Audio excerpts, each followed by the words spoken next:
Hey guys, it's Dana with Engadget. I'm here with the HP EliteBook Revolve. As you can see, this is a convertible PC from HP, and being an EliteBook, it is definitely aimed at the business market.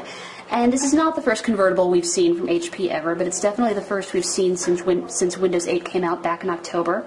So I'm going to walk you through the hardware today. We don't know a price yet. We do know it's going to ship early next year in 2013. But for today, we're just going to go over the design elements. So first of all, this is an 11.6 inch display, and that's a slight change from previous convertibles that HP has made, because previously they were in the 12 inch range. So now it's been shrunk down to 11.6 inches, which is in line with a lot of other Windows 8 devices that we're seeing. And the resolution is 1366 by 768, which is also fairly common for Windows PCs, of course.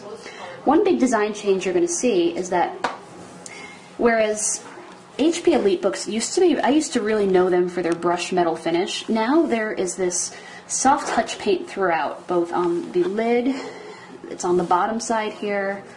If you open up the machine, it's on the palm rest. So it has this really soft feeling here. It's definitely going to be very hard to scratch this thing up, which is good because business travelers are going to be using this quite a bit. But underneath it still feels very durable because there is the same magnesium frame that you would normally be used to in an HP machine. You'll see that this is a little too thick of a machine to be considered an Ultrabook, but just on the inside it has very similar components. i3, i5, and i7 processors, 4 gigs of RAM, with an empty memory card, with an empty RAM slot, so you can add more memory, and up to 256 gigabytes of solid-state storage. And you'll see on the back here that the components are much more accessible than they would normally be on the Ultrabook, on the Ultra portables that we've been seeing lately. So taking a tour around the device here, you don't have anything on this edge over here, save for the vents nearby. Once we get over here, you've got a micro SD slot, which is interesting. You've got a volume rocker, which you're going to see on a lot of Windows 8 devices that can also be used in tablet mode. You've got the 3.5mm headphone jack. Lots and lots of ports on the back here.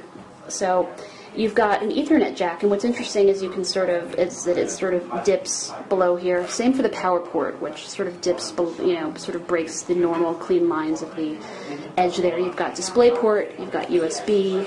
That's a lock slot right over there. That's also a USB port. And nothing on that edge over there. This will be available with cellular data. So globally, that's HSPA+, but in the US, that will be 4G LTE. And no carrier specifically. You can put whatever SIM into the slot that you'd like. And that's really, so far, all we know about the EliteBook Revolve. Again, it's going to go on sale early next year. We don't know a price just yet, but that's been our first look just purely at the hardware. So thanks for following along.